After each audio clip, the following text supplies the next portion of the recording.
Capítulo 22. O baile. Havia chegado o grande dia. Toda a alta sociedade fora convidada para o evento mais esperado da cidade.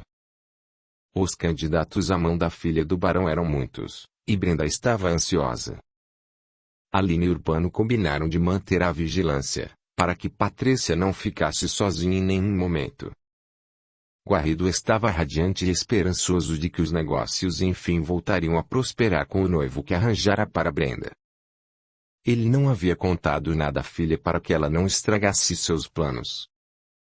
Já era noite alta quando os convidados começaram a chegar. Um baile de noivado tinha suas regras, e uma delas era que os candidatos a noivos dançassem a valsa com a anfitriã, que escolheria aquele que mais lhe agradara. Porém, estava tudo combinado previamente com o barão para que o noivo arranjado fosse o primeiro a dançar e, assim, garantir a mão da menina desde o início. Eis que os outros rapazes já sabiam do ocorrido e foram orientados a não dançar com a prometida. Annelise trajava um vestido tão lindo que parecia ser ela quem seria dada em casamento. No fundo, ela tinha a esperança de que a família de Júlio aparecesse e, por isso, queria estar feita uma deusa, para atrair o olhar de sua paixão. Audiolivro realizado pelo canal Surya Chand Audiobook. O momento da valsa estava prestes a acontecer. Um violinista iniciou as primeiras notas, e Brenda desceu as escadas, deslumbrante. Chegou ao grande salão e sentou-se na cadeira que ficava no centro do local, como se fosse uma princesa, aguardando o primeiro candidato à dança. Para a surpresa de todos os presentes, inclusive do barão, o primeiro rapaz que tirou Brenda para dançar não foi aquele que ele escolhera. Um pouco contrariado, o pai da menina quis impedir aquela dança, mas já era tarde, pois o fino cavalheiro passeava com Brenda pelo salão, deslizando com ela nos passos da bela valsa. A jovem estava encantada com aquele homem, que tinha a pele alva e os olhos castanhos. Enquanto dançavam, ele se apresentou. Sou Júlio, a seu dispor. Quando a vi, meu coração acelerou. Fiquei encantado por sua beleza. Brenda corou de vergonha, mas estava gostando daquele moço tão elegante, e, muito sincera, respondeu. Também gostei de vós, mercê. Mas aquela dança não iria muito longe. Annelise, que estava distraída, assim que viu com quem sua cunhada dançava, teve um acesso de fúria, posto que o pretendente se tratava de Júlio, aquele por quem era obcecado e fora rejeitada. Em um impulso desvairado, a esposa de Maurício berrou, na frente de todos os convidados, enquanto batia palmas feito uma louca. Ora, que família mais tradicional temos aqui! Um baile para dar a filhinha em casamento, com pompas, honrarias e falsidades. Parabéns, barão.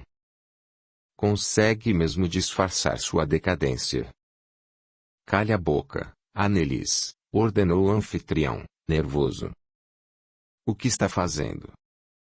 Veja os convidados, todos a estão olhando. O que pretende com isso? Não vou me calar, gritou a jovem senhora, completamente descontrolada pelo ciúme. Todos sabem que está pobre e que quer casar a menina para sair da lama. Maurício não se conteve e tentou tirar Annelise do salão à força, mas a mulher sacudiu o corpo, enquanto continuava a esbravejar. Mas a pobreza não é o único segredo desta família. O barão do café adora uma empregadinha, não é, Cleonice?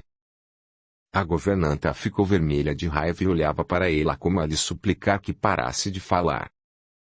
Maurício soltou a mulher e, interessado em saber o que a esposa escondia, perguntou, sem se importar com os convidados, que, curiosos, também queriam escutar aquele relato até o final.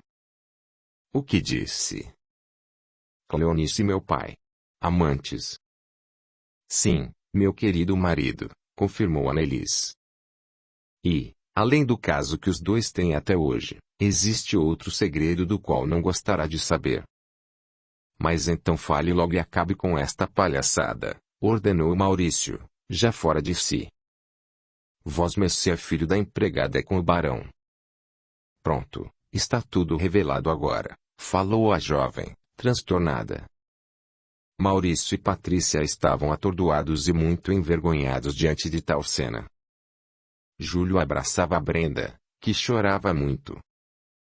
Guarrido, bastante nervoso e transtornado pela revelação de sua penúria perante toda a sociedade implacável, ficou completamente desequilibrado e deixou o salão. De um jeito muito estranho, o dono da casa subiu as escadas e se trancou no escritório. Os convidados não sabiam mais o que fazer. Se ficavam e amparavam aquela família, que tivera todos os seus segredos expostos de forma tão cruel, ou se era melhor que se retirassem. Entretanto, antes que alguém pudesse tomar qualquer decisão, um tiro foi ouvido pelos presentes, que se assustaram ainda mais com aquilo. A partir desse instante, uma correria se instaurou no recinto, alguns iam de um lado para outro, sem rumo, enquanto outros iam embora, nervosos e apressados. Patrícia e Maurício correram lá para cima, quando se depararam com Urbano, que se adiantou e arrombou a porta do escritório. A cena era lamentável. Em um ato extremo de desespero, o barão havia tirado sua vida, dando um tiro na própria cabeça. Muito abalados, Maurício e a baronesa desceram as escadas com rapidez, e Aline, muito nervosa, ordenou a todos: por favor, já chega. Uma tragédia aconteceu e pedimos desculpas por tudo, mas é melhor que saiam, pois a polícia deverá ser acionada, e este local, evacuado. Os convidados obedeceram e saíram, muito assustados. Brenda permaneceu ao lado da mãe, inconsolável pela morte do pai, provocada pela cunhada enlouquecida. Anelis, que ainda não se sentira realizada com tudo de ruim que havia provocado, viu que Brenda estava bem vulnerável e muito próxima a Patrícia. Ela não sabia, mas estava envolvida por forças negativas emanadas pelos espíritos inferiores que atraíra para si devido à sua má índole.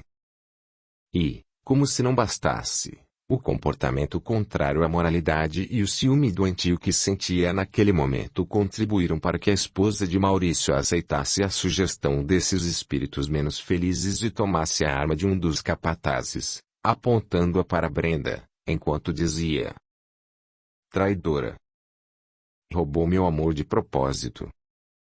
Vosmecê sabia que eu amava Júlio e mesmo assim aceitou dançar com ele. Deve morrer. Imediatamente, Patrícia postou-se na frente da filha e suplicou: por favor, já basta o que houve. Abaixe a arma. Nunca, jamais vou perdoar sua filha. Mas, de fato, tirar a vida dela não iria fazê-la sofrer. Já a sua, baronesa. Um tiro escapou da arma. Em um impulso para proteger a mãe de Brenda, Aline se atirou na frente dela e, antes que a bala atingisse Patrícia, ela empurrou, porém, acabou sendo atingida pelo projétil em seu lugar, caindo com força no chão, já desacordada. Anelis foi desarmada e dominada pelos empregados. O doutor Otávio, que estava ali presente como convidado, aplicou-lhe uma injeção para que adormecesse, até que os ânimos fossem acalmados. Maurício, Brenda e Patrícia estavam desesperados, e o médico correu para examinar Aline, que estava muito ferida. Enquanto isso, Urbano viu que Cleonice tentava fugir de modo sorrateiro e foi logo chamar pelo filho do barão, que correu até o jardim, acompanhado da baronesa. Não sairá daqui antes que me diga a verdade, Cleonice. Sou mesmo seu filho. A empregada parou de andar e olhou para o rapaz com lágrimas nos olhos. Enxugou o rosto e respondeu, fria: sim, é. Eu e seu pai somos amantes há muito tempo. Ao menos ele morreu pensando que era seu pai. Maurício não entendia mais nada e indagou: o quê? Mas não sou filho dele com vosmecê?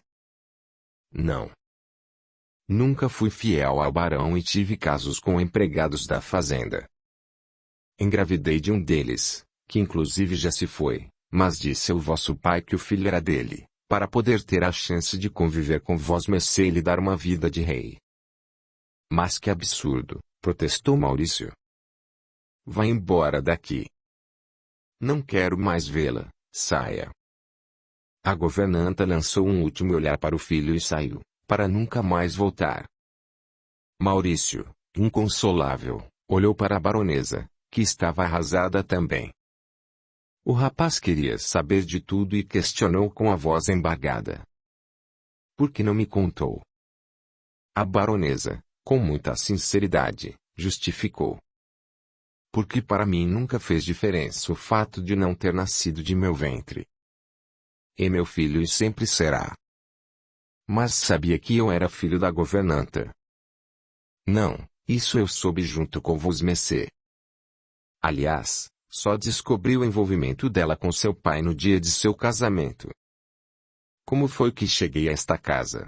Perguntou o rapaz, transtornado. A baronesa esclareceu os fatos. Antes de vosmecê nascer, seu pai me disse que sua única sobrinha havia engravidado sem querer, de um rapaz sem tradição.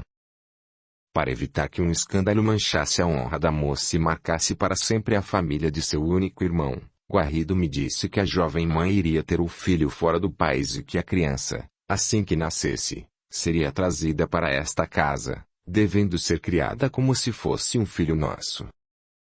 Estranhamente, na mesma época, Cleonice pediu uns meses de folga para fazer um curso de culinária fora do país. Agora entendo tudo. Ela estava grávida e precisava esconder o fato para que ninguém desconfiasse de que vosmecê era o filho dela. Mas como justificou meu nascimento à sociedade sem estar grávida? Isso foi fácil. Arrumei uma barriga falsa com uma criada de confiança, a Salete, que inclusive me ajudou a cuidar de vosmecê, e ninguém nunca desconfiou de nada. E aceitou me criar assim, sem nenhum problema. Claro, meu filho. Eu estava casada com seu pai há 2 anos e ainda não havia engravidado. Achei que não podia ter filhos, e sua chegada foi uma bênção em minha vida. Eu amei desde o dia em que vi seus olhinhos miúdos pela primeira vez. Perdoe-me por não ter lhe contado antes. Maurício estava triste e decepcionado, mas seu amor pela mãe que o havia criado era maior do que qualquer mágoa. Em um impulso, abraçou-a demoradamente, enquanto deixava as lágrimas lavarem qualquer tipo de ressentimento. Na sala, as notícias não eram boas. Dr. Otávio examinou Aline, mas constatou que seus sinais vitais estavam muito fracos. Era preciso que fosse levada a um hospital com urgência. Urbano se prontificou a levá-la, na companhia de Brenda, que orava muito para que a amiga conseguisse sobreviver. Fora muita coragem ter protegido a baronesa com a própria vida, e ela não merecia morrer assim.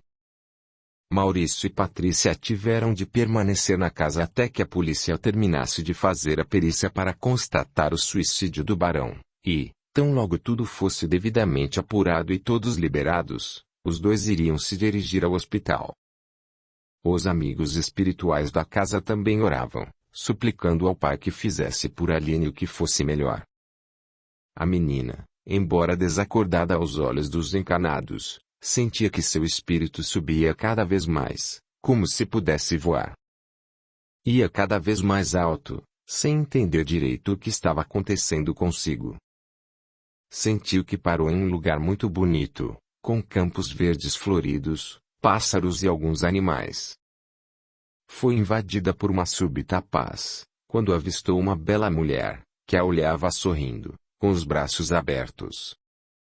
Não é possível, pensou. É a minha mãe. Então, correu ao encontro de Beatriz, que abraçou, muito comovida. Depois de trocarem um forte abraço, Aline observou. Se morrer for assim, não quero mais viver. Que lugar lindo, mamãe. Quanta saudade. Sim, minha filha, morrer é isso. Na verdade, a morte em si não existe, como pode ver. Mamãe, como queria poder tocá-la como nas outras vezes. Nunca pensei que um dia fosse vê-la de novo, mas agora sei que tudo o que estudei faz sentido. Podemos, sim, reencontrar os entes queridos que se foram. Deus é grandioso. Estou tão feliz também, minha filha. Nunca a abandonei e sempre estive ao seu lado, mesmo que não pudesse me ver.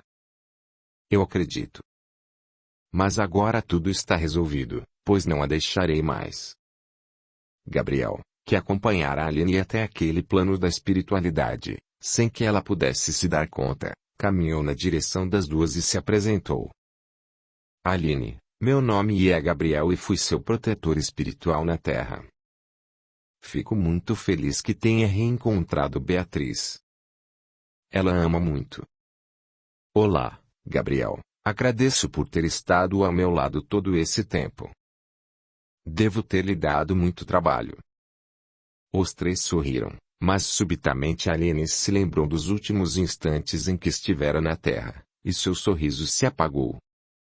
Ao olhar para baixo, enxergou uma movimentação médica feita em uma sala de cirurgia e viu que, incrivelmente, era em seu corpo que os médicos mexiam, aflitos. Surpresa com tal visão, ainda pôde enxergar Brenda, Patrícia e Urbano, que rezavam de mãos dadas no corredor do hospital, para que pudesse se restabelecer. Mais adiante, viu Maurício e, sem saber como, conseguiu escutar o que lhe falava, enquanto fazia uma prece na capela do hospital. Meu Deus, como fui tolo esse tempo todo. Aline sempre foi a rica filha de um coronel e eu plebeu, um simples filho de empregados. E, na minha ignorância, achava que era o dono do poder, e ela, a criada pobre. Agora entendo, Senhor, quando Neemias escutava que aqueles que se exaltam serão humilhados, e os que se humilham serão exaltados. Ela, sim, era nobre, e foi capaz de trabalhar como mera serviçal apenas para poder cuidar de uma menina que sequer conhecia, por amor, enquanto eu, que estava cego pelo dinheiro e pelo poder, dispensei o amor daquela que realmente se mostrou uma verdadeira dama espiritual. Não é justo que eu não possa ter uma outra chance de poder dizer a Aline o quanto me enganei com os reais valores da vida, que agora sei que é vaidade. O orgulho e a ambição são apenas uma ilusão que leva a pessoa aos infinitos e tortuosos caminhos da perdição. Meu amor, com vós mercê eu renasci para a vida, para o amor. Não me deixe, volte, eu imploro, estou muito arrependido. Aline, em espírito, chorou com aquela rogativa sincera de Maurício. Gabriel então lhe perguntou. E então, deseja ficar ou pretende voltar? Eu tenho escolha? Perguntou a jovem, admirada. Neste caso, sim. Mas por quê?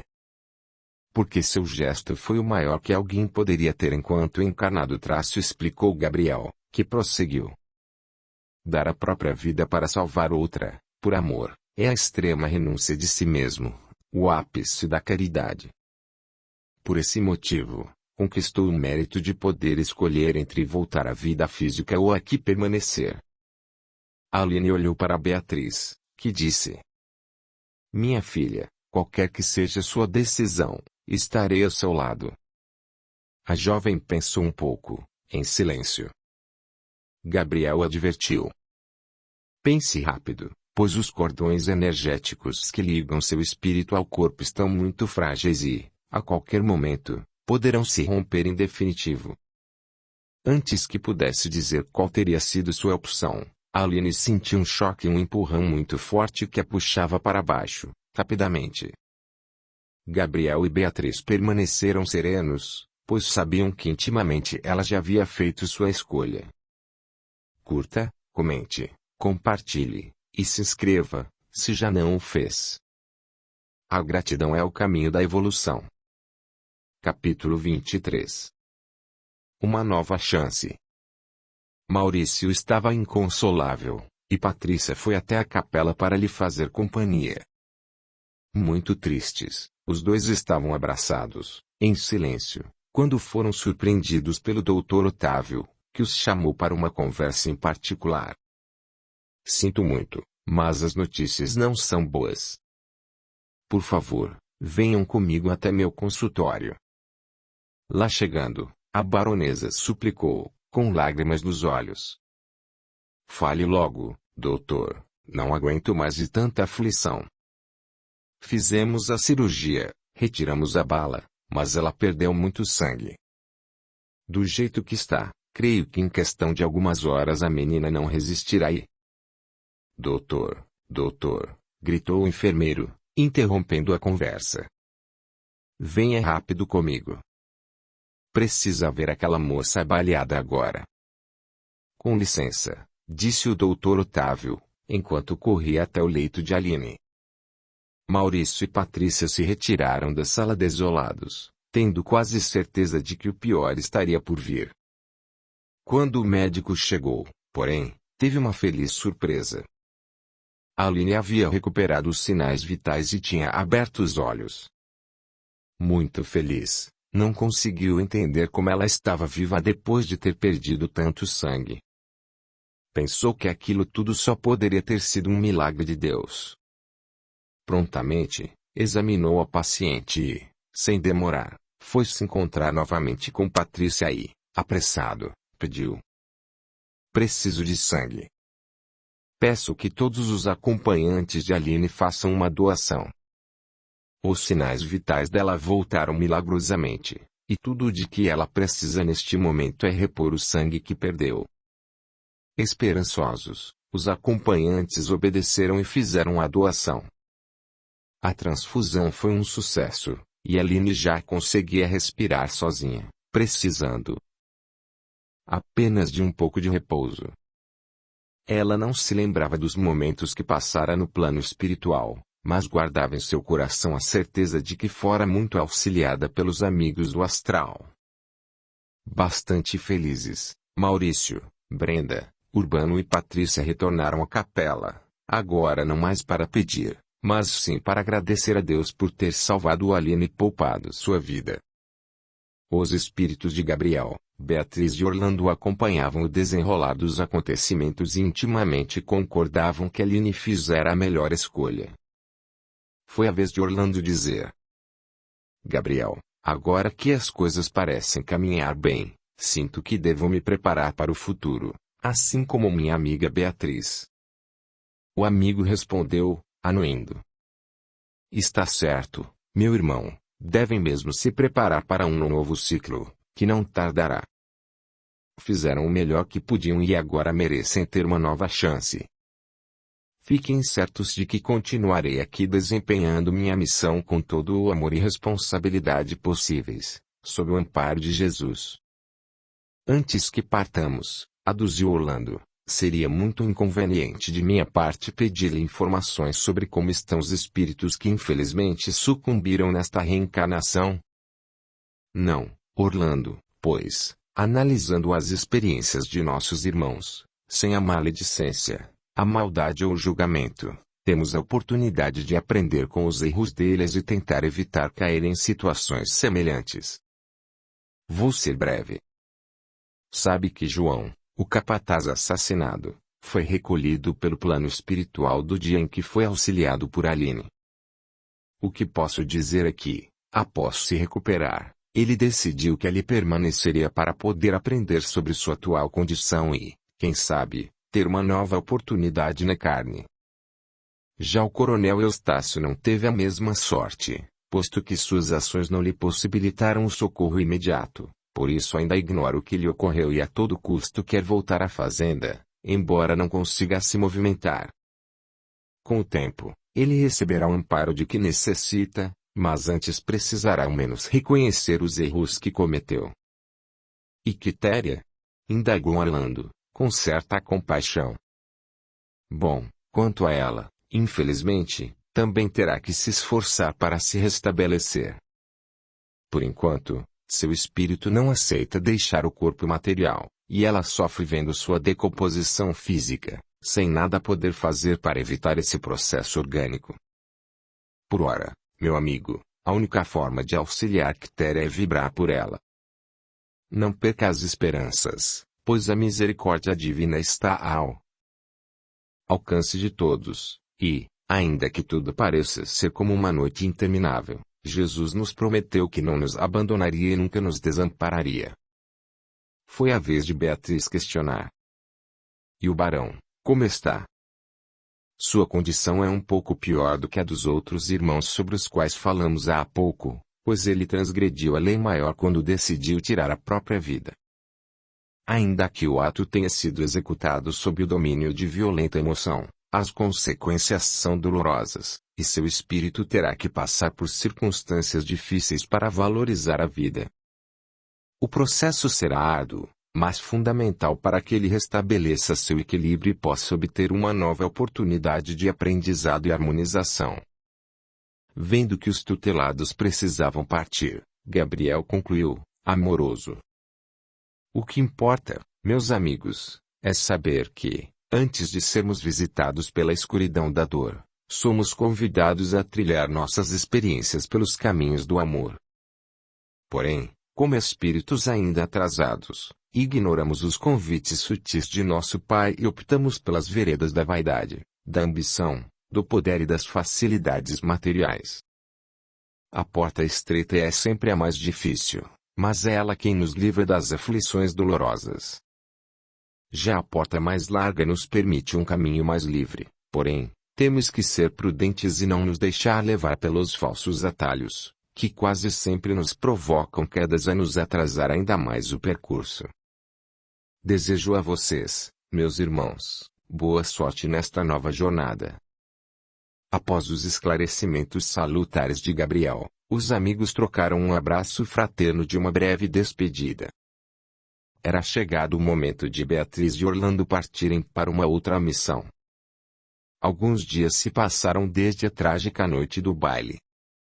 Aline já estava quase curada por completo e fora convidada a morar na fazenda da baronesa, assim como Urbano.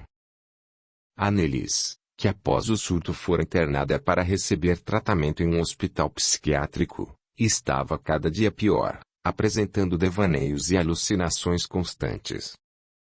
Com a morte de Guarrido, Maurício herdou um patrimônio negativo do falecido barão, tendo de acertar as contas com os credores, que eram muitos. Para tanto, precisou pedir dinheiro emprestado a um banqueiro e, em troca, teve de hipotecar a fazenda. Se em até 30 dias ele não quitasse a dívida, perderia a casa da família. Desesperado, Maurício confidenciava a sua situação a Aline, que ouvia, compadecida. Aline, não tenho a menor condição de saldar o empréstimo que fiz no banco e temo perder esta casa. Como faremos se isso acontecer? Minha mãe, Brenda, Urbano, nós dois, onde vamos morar? Estou desesperado. Acalme-se, Maurício. Tenho esperanças de que as coisas vão se resolver. O barão não tinha dinheiro a receber dos compradores da última safra de café? Sim, mas é muito pouco, e agora, com a sua morte, eles estão dando desculpas para não pagarem o que devem. Assim que me recuperar vou arrumar um trabalho. Urbano já está trabalhando, e logo também poderá ajudar. Eu sei, Aline, mas até lá não garanto que ainda estejamos morando aqui. O toque da campainha interrompeu o diálogo. Depois de alguns segundos, Urbano entrou na sala acompanhado de um tabelião de notas, que foi logo dizendo: procuro por Aline do Amaral. Ela está? Estranhando a visita, ela se identificou. Aline sou eu? Em que posso ser útil? Vim até aqui porque estou à sua procura. Preciso ler e lhe entregar o testamento de seu pai. Desculpe, mas perdeu seu tempo. O coronel me deserdou e não tenho direito a nenhum centavo de seu dinheiro. Desculpe, minha senhorita, mas não é isso que consta no documento que trago comigo. Maurício e Aline se entreolharam, surpresos. O tabelião prosseguiu. Posso ler o teor do testamento? Preciso cumprir com meu dever legal. Ela consentiu, um pouco nervosa. Pois bem, senhorita. O coronel Eustácio do Amaral, diante da lei, declarou para mim em meu cartório de notas que vosmecê era sua única herdeira e, caso ele viesse a falecer, todo o seu patrimônio deveria lhe ser entregue. E concluiu: Aline, a senhorita é a mais nova dona da fazenda do coronel Eustácio do Amaral e de todo o restante do patrimônio de seu pai. Agora preciso que assine a minha via, por gentileza. Aline estava estupefata e, diante das circunstâncias, assinou o documento. Mas como meu pai fez isso, se saiu decidido a deixar tudo o que tinha para Quitéria? Perguntou-se, muito intrigada. Era bem verdade que a riqueza do coronel só fora adquirida porque se casara com Beatriz, cuja família sempre havia sido muito rica.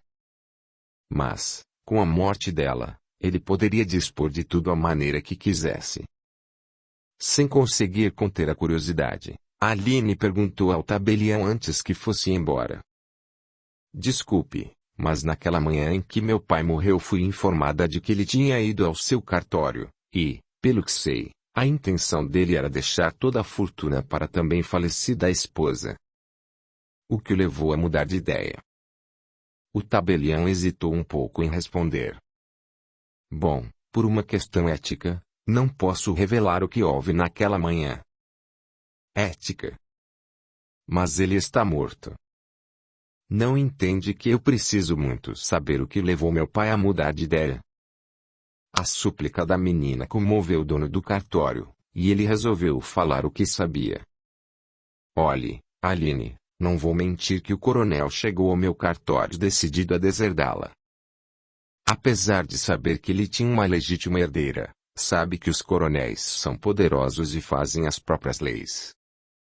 Eu não pude interferir em sua decisão e redigi o testamento à maneira que me ordenou, ou seja, deixando tudo para uma senhora chamada Quitéria. Porém, antes de assinar o documento, ele parou e pensou por alguns instantes. E o que aconteceu depois? Indagou Aline, muito aflita. Depois, ele não assinou nada e chorou. Disse que vosmecê não merecia um castigo desses, porque ele é que havia desgraçado com sua vida. Murmurou umas palavras, falou que no fundo a amava e que não a prejudicaria ainda mais. Porém, rabugento como ele só, logo limpou o rosto e mandou eu rasgar aquele testamento e substituir por este, que eu trouxe, no qual ele lhe deixou a fortuna que, por direito, já era sua. Agora preciso voltar e, se me permite um conselho, retorne logo à fazenda, pois a propriedade está perecendo pelo abandono. Até mais ver. Maurício abraçou Aline, que correspondeu ao gesto, enquanto chorava de emoção. Mais refeita, ela sorriu e falou: Maurício, temos a solução para os problemas financeiros que enfrenta. Meu pai tinha muito dinheiro e poderemos usá-lo para quitar a hipoteca. O que me diz? Fico feliz com sua atitude, mas não posso aceitar. O dinheiro é seu, e não quero que pense que estou me aproveitando de sua condição. Ora, rapaz, pare com isso. Agora é a minha vez de ajudar esta família que tenho como minha. Chame sua mãe e Brenda, para que saibam das novidades, pediu a jovem, muito feliz. O moço obedeceu e, enquanto aguardava, Aline endereçou uma prece em favor do pai, pedindo perdão por tê-lo julgado mal. Ela não sabia, mas, na manhã em que o coronel resolvera deserdá-la, o espírito de Beatriz deixara de lado toda a mágoa que sentia por aquele homem e, em nome do amor que nutria pela filha, inspirara-o amorosamente para que não tomasse mais uma infeliz decisão em sua vida e se complicasse ainda mais.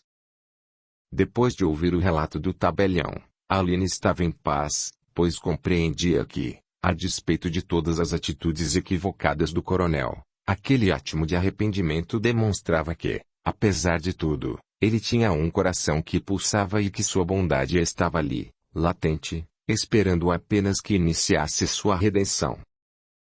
Horas mais tarde, toda a família comemorava a herança de Aline, afinal, Concordavam que a moça não merecia ter sido largada à própria sorte diante de tanto bem que fizera.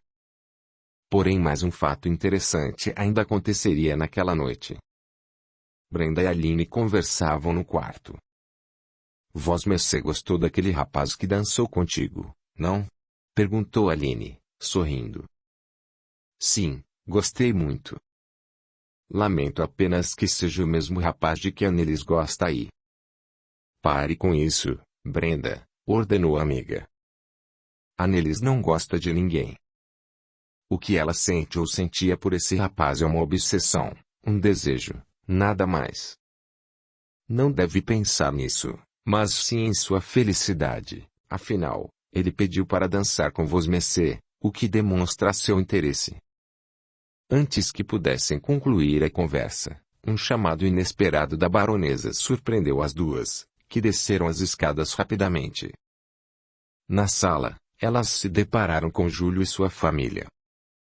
Brenda estremeceu por dentro, e Aline sorriu, já imaginando o que iria acontecer. Patrícia iniciou a conversa, gentil. Fico honrada pela visita, senhor e senhora Andrade. Aproveito para lhes pedir desculpas por todos os acontecimentos infelizes que presenciaram em nossa casa. Não precisa se desculpar, baronesa, aduziu Júlio, muito educado. Nós é que desejamos expressar a todos os mais profundos pêsames pela morte do barão, porém, adianto que não foi para comentar sobre tais fatos que viemos até a vossa casa. Agradeço as condolências. Pode falar, Júlio, não tenha cerimônias, disse a baronesa, tentando diminuir a distância formal entre as duas famílias. Pois vou ser direto. Eu gostaria de pedir Brenda em casamento, mas, se possível, quero que ela diga se é de sua vontade o enlace, pois sempre desejei me casar com uma mulher que amasse e que também me amasse, por isso, não quero que ela se case comigo por outro motivo que não seja o amor. Todos estavam positivamente surpresos com a postura séria e íntegra de Júlio, que não levava em conta as formalidades impostas pelas conveniências, mas sim o que dizia seu coração. Brenda estava emocionada e, cada vez que olhava para o pretendente, sentia o coração pular de felicidade. Maurício, na qualidade de irmão mais velho, tomou a palavra. Se assim, responda, minha irmã. Qual é o seu desejo? A jovem se levantou do sofá, fixou os olhos em Júlio e respondeu, segura. Eu aceito. Quero me casar com Júlio. Todos ficaram em silêncio, um pouco envergonhados pela situação informal, mas Aline logo tratou de mudar os ânimos. Bom, então, se temos duas pessoas que se amam e que vão se casar, proponho um brinde aos noivos. Ótima ideia, concordou Maurício. Vou providenciar o espumante e as taças. Mamãe, disse Brenda, um pouco constrangida, antes do brinde eu poderia conversar com Júlio lá fora. Claro que sim, querida. O casal apaixonado andava pelo jardim, e Júlio então se declarou. Brenda, não sei o que houve, mas desde que a vi pela primeira vez senti que era a mulher com quem quero dividir minha vida. Aceita se casar comigo? Quero que responda de novo, olhando para mim. Ela estava ruborizada, mas se rendeu ao sentimento. Sim, Júlio, eu aceito. O rapaz pegou as mãos da noiva e as beijou. Depois chegou mais perto dela, e seus lábios tocaram sua boca em um beijo de amor. Maurício e Aline, que ali estavam para chamar o casal, viram a cena romântica e resolveram voltar a casa, sem nada dizer aos outros. Passado um tempo, o casal retornou ao salão e, após as comemorações, o pai de Júlio considerou. Bom, agora que está tudo acertado, preciso que a baronesa nos diga quanto temos que pagar pelo dote de Brenda. Audiolivro realizado pelo canal Surya Chand Audiobook. Patrícia não entendeu nada, afinal, os costumes indicavam que era sua família quem deveria pagar o dote por Brenda e, estranhando a pergunta, respondeu. Não há nada o que pagar, Sr. Andrade. Na verdade, nós é quem deveríamos honrar com tal obrigação. Pois faço questão, insistiu o nobre senhor, que justificou. Como sabe, não seguimos a tradição e queremos de algum modo ajudar a futura família de nosso filho. Se não me disser um valor, pagarei o que achar que devo. A mãe de Júlio interveio. Desculpe-me a indelicadeza, mas todos sabem das dificuldades pelas quais estão passando. Dias atrás, ouvi comentários de que hipotecaram esta fazenda, é verdade? Sim, senhora, o fato é verdadeiro, confirmou Patrícia, um pouco constrangida. Mas não se importe com isso, pois já temos um meio de quitar essa dívida. Júlio, que até o momento ouvia tudo calado, deu a palavra final. Pois está tudo certo. Pagamos hipoteca da fazenda. Faço questão de poder devolver a casa de minha futura esposa à sua família. Sem alternativas, a família Guarrido concordou e, muito felizes pelos dois, todos continuaram comemorando o futuro casamento até altas horas da noite.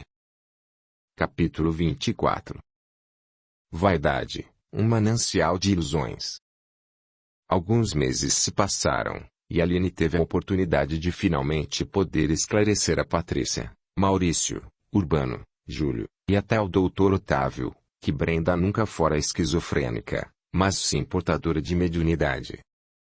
Explicou que os surtos que a menina tinha nada mais eram do que visões de espíritos sofredores que a perturbavam, e que o estudo dos livros de Allan Kardec tinham sido primordiais para o controle e o entendimento de sua mediunidade, que agora estava muito mais equilibrada. Dr. Otávio, muito interessado nos estudos espíritas, pediu os livros de Aline emprestados para melhor entender certos distúrbios mentais na visão espiritual. Naquela noite, Urbano e Patrícia estavam no jardim, onde contemplavam as estrelas que brilhavam no firmamento tão belo. A viúva do barão sentia muita alegria em saber que a vida, ainda que de um jeito estranho, concedera-lhe a oportunidade de conhecer o amor em sua plenitude. A nobre senhora, apesar de rica, nunca fora dominada pelo desejo material da ganância ou da vaidade, apenas cumpria seus deveres perante uma sociedade cobradora e julgadora de atitudes. Porém, agora poderia fazer diferente, sem precisar esconder ou retrair seus sentimentos. Urbano, apesar de ter sido capataz do coronel, revelara em sua essência ser um bom homem, trabalhador, honesto e cumpridor de seus deveres. Ele amava a baronesa e achou que aquele era o momento de dizer o que sentia à mulher que havia eleito para compartilhar uma vida em comum. Um pouco sem jeito, olhou para os olhos claros de Patrícia e disse a ela: Baronesa, preciso lhe confessar meus reais sentimentos. Desde que a vi, senti que mexeu com meu coração.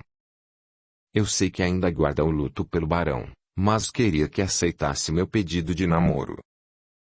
Ela olhou para Urbano, pegou suas mãos e respondeu, muito emocionada: Não vou negar que desde que percebi seus olhares apaixonados tentei de todos os modos evitar sua presença, pois também sentia algo diferente quando o olhava, mas negava para mim mesma, afinal, era uma mulher casada e cumpridora de minhas obrigações. Deve saber que meu casamento ocorreu por conveniências e, portanto, nunca amei Guarrido como gostaria, nem por ele fui amada. Mas agora sei que tudo será diferente, eis que não tenho mais nada a temer por não querer me manter como escrava das imposições sociais. Urbano sorriu de alegria, chegou perto de Patrícia e indagou: Posso entender tudo o que disse como um sim? Em vez de responder, Patrícia tomou a iniciativa e beijou Urbano com muito carinho. Os dois ficaram ali, de mãos dadas, aproveitando aqueles momentos tão especiais que só o amor é capaz de proporcionar. Sem que soubessem, ambos eram observados por Aline, que estava escondida atrás de uma árvore, muito emocionada em ver sua segunda mãe apaixonada pelo seu irmão, como considerava o ex-capataz de seu pai. Maurício, que desde a internação de Annelise tratara Aline com respeito e até mantivera certo tipo de distância, achou que aquele seria o melhor momento de lhe contar as novidades e, quem sabe, ser merecedor de seu amor. O belo rapaz viu que Aline estava sozinha do outro lado do jardim e então iniciou a conversa.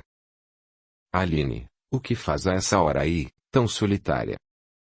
Estou aqui contemplando a beleza desta noite, pensando em tudo o que passei nesta minha curta vida. E qual a lembrança que mais lhe agrada? Não sei se é mais agradável, mas o dia em que lhe servi o café pela primeira vez e fiquei irritada com sua falta de educação com os empregados ganha de todas elas, respondeu a jovem, bem-humorada. Os dois riram bastante ao se lembrar daquela cena, e Maurício comentou, descontraído. Ora, como eu era otário. Tenho vergonha de mim mesmo. Desculpe por ter sido tão intransigente. A jovem olhou e sorriu. Ele prosseguiu com outra pergunta. E a lembrança que gostaria que voltasse, apenas para reviver o momento? Aline sabia a resposta, mas receava dizer. Maurício insistiu. Vamos, responda, estou curioso. Ela confessou, um pouco sem jeito. Quando galopei com você naquela estrada. O beijo que trocamos. Queria que o tempo parasse ali, naquele exato momento. Antes de ele falar qualquer coisa, foi ela quem resolveu questionar. Pronto, já falei. Minha vez agora. Qual é a lembrança que mais o deixou com algum tipo de medo ou insegurança? Já se sentiu inseguro alguma vez, Maurício? É um homem tão seguro, duvido que sinta medo de algo. Ele desmanchou o sorriso, e seu rosto foi se entristecendo. Após alguns segundos, ele disse com lágrimas nos olhos. Engana-se, Aline, eu sempre fui um rapaz inseguro. Tudo o que fiz foi apenas para esconder minha verdadeira personalidade. Nunca tive coragem de enfrentar a sociedade ou ir contra as regras de conduta. E o maior exemplo de minha covardia foi não ter assumido meu amor por vosmecê. A jovem se emocionou com aquelas palavras, mas repetiu a indagação. Não me respondeu. Já sentiu medo? Muito medo, Aline. Medo de te perder para a morte e nunca mais poder lhe dizer o que quero falar. E o que quer me dizer? Que a amo desde o princípio, que fui um tolo em não assumir nosso romance, que me arrependi amargamente de ter me casado com uma mulher que não amava e ter deixado você passar por tudo o que passou sozinha, que pedi ao advogado que era de meu pai para providenciar o desquite de Annelise e que estou com o documento em minhas mãos.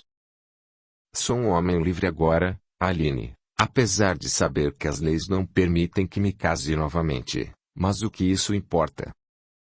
Se me disser que aceita morar comigo como minha esposa, não quero nem saber o que as pessoas vão dizer. Quer ser minha mulher? Ela ainda não acreditava que Maurício se desquitara e estava ali, pedindo sua mão, sem se preocupar com o que pensaria a alta sociedade. Tudo o que ela mais queria era poder viver aquele amor e, sem titubear, respondeu, alegre. Claro que aceito, Maurício. Mas tenho algumas condições. Pois diga quais são, não vou me opor.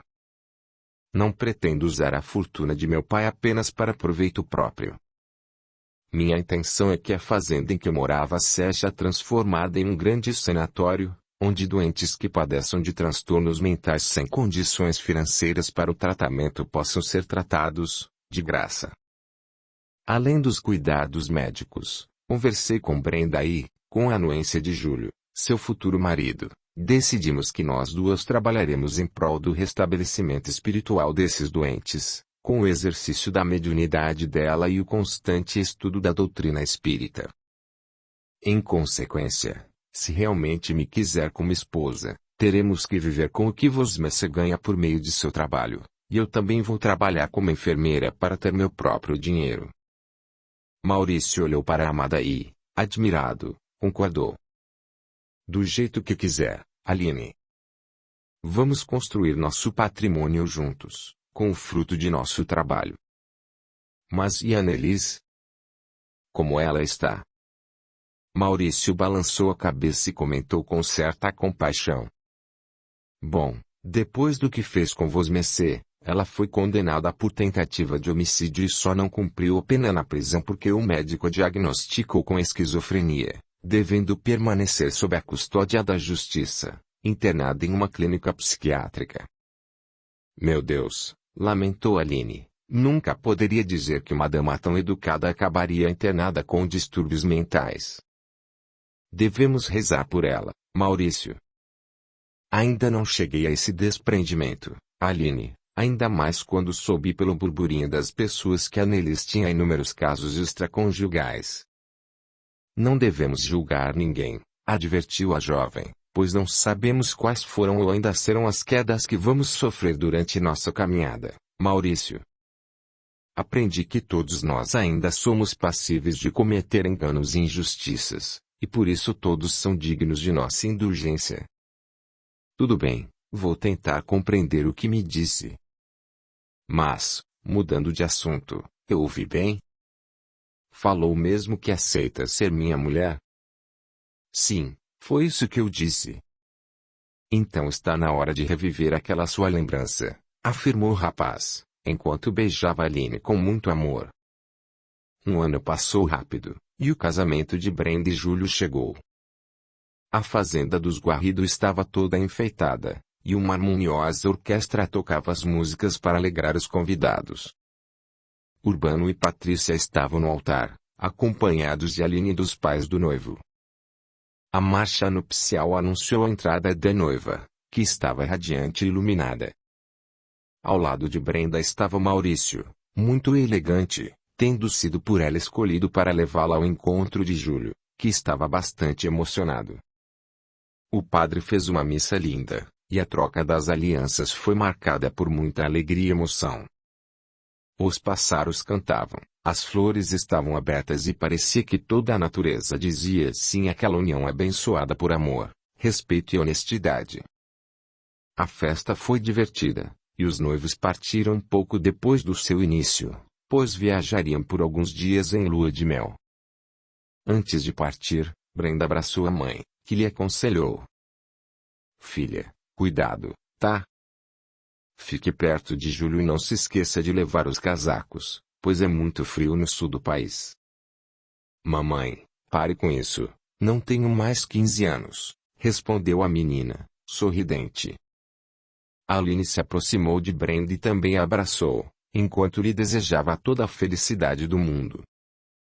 A jovem médium olhou para a melhor amiga e comentou baixinho. Queria que Orlando tivesse visto tudo isso. Ele iria se orgulhar de mim. Tenho tantas saudades. Querida, tenho certeza de que ele sente muito orgulho de Vosmecê, viu? Replicou Aline, emocionada. Assim como todos nós. As duas se abraçaram de novo, quando foram interrompidas pelo noivo, de forma bem-humorada. Bom, agora quero a noiva só para mim. Vamos, Brenda, chegou a hora de vivermos o nosso momento.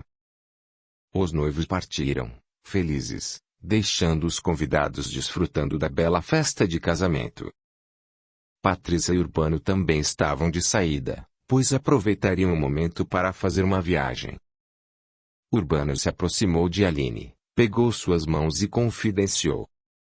Minha irmã de coração, que bênção poder viver a seu lado todos estes anos. No fundo, sempre soube que jamais teria coragem de lhe fazer algum mal. Quero lhe agradecer por ter acreditado em nossa amizade e por ter aberto meus olhos para o verdadeiro sentido da vida. Desejo-lhe toda a felicidade, porque merece muito, minha querida. Perdoe-me por tudo que a fiz passar, mesmo sem querer. Seu pai a amava muito, viu? Ele só não sabia disso. Ao ouvir aquelas palavras, Aline chorou. Chegou perto de Urbano e o abraçou, muito comovida. Patrícia, que também queria se despedir, tomou a palavra. Minha querida, Não sei como lhe agradecer por tudo que fez por nós. Sabe que a considero uma filha, e nada pagará o bem que vós me trouxe para nossa família. Se existem anjos, é um deles disfarçado de uma linda menina, que veio para salvar nossa família das garras da inveja, da sombra do poder e da ilusão da vaidade. Mostrou-nos que o amor é o que importa, que servir é uma bênção, e ainda foi capaz de dar sua vida pela minha. Tenho muito a aprender com vós, minha filha. Eu a amo. Eu faria tudo de novo, minha mãe, porque também a amo muito. As duas mulheres se abraçaram demoradamente, enquanto eram contempladas pelos convidados da festa, que muitos se emocionaram com aquela cena tão verdadeira e repleta de sentimentos. Após Patrícia e Urbano partirem, Maurício e Aline ficaram a sós na mansão e resolveram aproveitar o momento para ficarem juntos também, beneficiando-se do clima de amor que invadirá aquela fazenda cafeeira. 3 anos se passaram, e Brenda e Aline tiveram uma grata notícia. Estavam grávidas. A diferença da gestação de uma para outra era de apenas 2 meses, e as duas mulheres estavam ansiosas para conhecer o rostinho dos bebês. O trabalho no cafezal foi árduo, mas, depois de quitar a hipoteca da casa, com auxílio da família de Júlio, Maurício trabalhou com afinco para conquistar clientes, e sua simpatia e profissionalismo garantiram a ascensão dos negócios da família. Patrícia ajudava o filho, pois descobrira ser uma excelente administradora. Sem seu auxílio efetivo para controlar os gastos e economizar com custos de matéria-prima, a fazenda não estaria tão bem quanto estava. Urbano também contribuía financeiramente, posto que sua experiência com escolta em comboios lhe rendera vários chamados dos coronéis da região para que prestasse serviços de segurança, e, em troca, ganhava muito dinheiro. Júlio se formara em Direito e, com o exercício da profissão, de forma ética e honesta, garantir a Brenda uma vida confortável. O sanatório de Aline, que se tornou a enfermeira responsável por toda a ala de doentes com transtornos mentais, estava em pleno exercício, e o Dr. Otávio era o médico que assistia a esses enfermos. Aline e Brenda, já no final da gestação, preparavam-se para fazer mais uma sessão de doutrinação, mas, antes do início, foram chamadas pelo experiente médico. Annelise estava ali internada havia poucos meses, e o Dr. Otávio queria que as meninas a vissem, pois naquele dia ela estava com crises muito constantes. Agora eu entendo, Aline, falou o médico, quando me explicou que Brenda não sofria de esquizofrenia. Eu vejo a diferença dela para nossa Annelise, que sofre com os surtos praticamente o dia todo. Ainda bem que entendeu, doutor.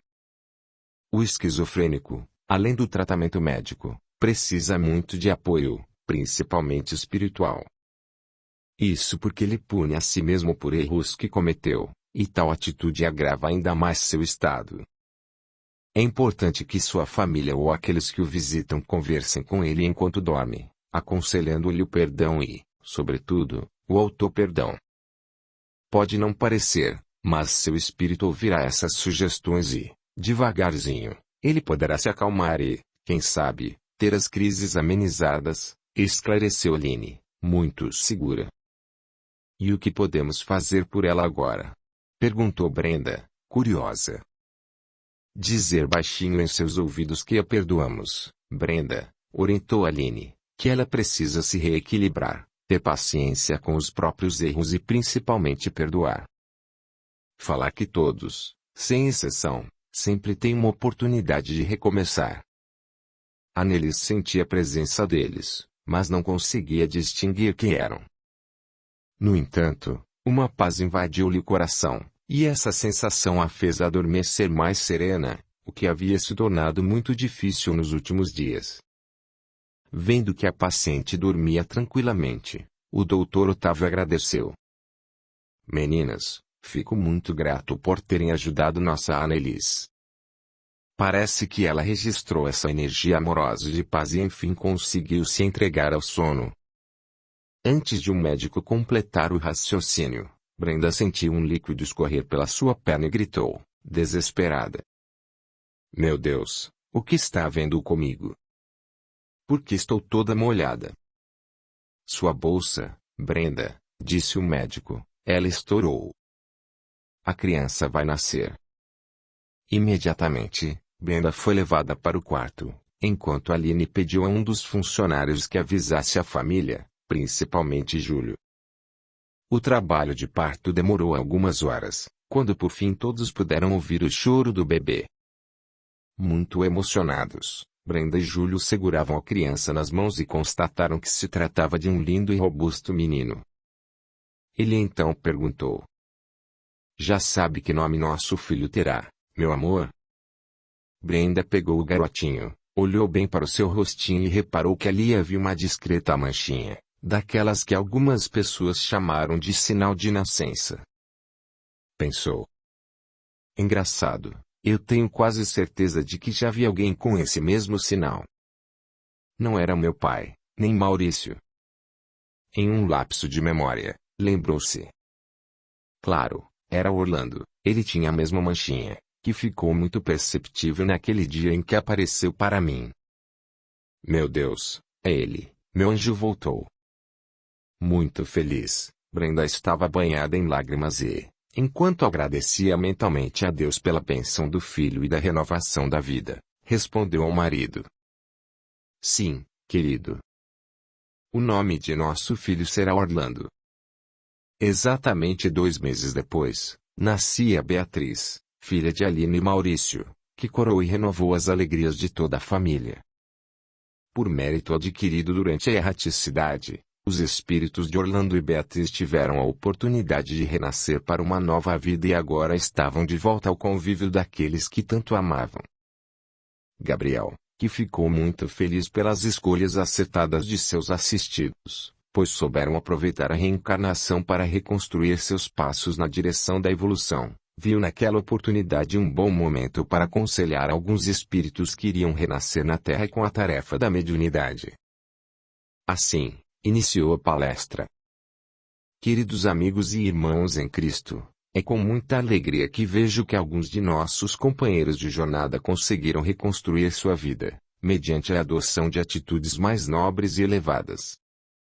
A vivência na carne exige muito do espírito, que fica vulnerável às facilidades do mundo material em razão do esquecimento temporário de sua verdadeira vida, que é a espiritual. Somente depois de passar por muitas dificuldades é que constatamos que, apenas quando nos despirmos do que nos torna vaidosos, mais fácil encontraremos o caminho que nos levará à redenção. Orgulho, ambição e poder são paixões desenfreadas, que dificultam ainda mais a estrada evolutiva do espírito, principalmente quando decidem pelo exercício da mediunidade. Essa faculdade deve ser encarada pelo servidor que se dispôs a utilizá-la como uma humilde tarefa. Isso porque ser médium não torna ninguém melhor ou pior do que o outro, apenas garante-lhe uma forma de trabalho, nada mais. Vaidade e mediunidade se repelem e não devem caminhar juntas. O servidor vaidoso macula o serviço e desvirtua a finalidade da mediunidade, que é a melhora moral do seu portador e de todos aqueles que dela se beneficiam. A vaidade, meus irmãos, é um manancial de ilusões que nos envolve com a ideia de uma fonte farta e cristalina, mas cujas águas são venenosas, matando-nos aos poucos e deixando-nos escravos de suas consequências desastrosas. A oração e a constante vigilância de nossas intenções nos garantirá o êxito, enquanto a ganância e a ilusão provocadas pela matéria apenas nos trarão a queda. Contudo, todo trabalho, quando bem feito, rende bons frutos, e com a mediunidade não é diferente. Tenham bom ânimo, esperança, confiança e vontade de servir, e serão agraciados pela tarefa bendita. Lembre-se de que não há como falhar quando se tem Jesus como guia de conduta. Que Deus, nosso Pai, assim como o nosso Divino Mestre, nos ampare e inspire sempre. Graças a Deus. Fim.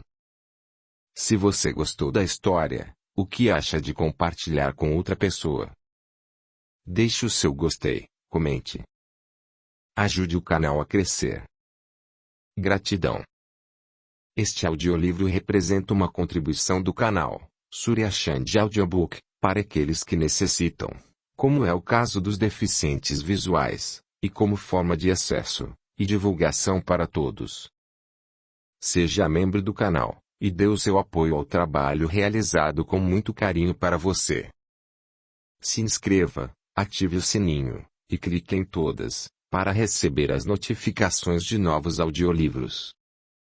A gratidão é o caminho da evolução.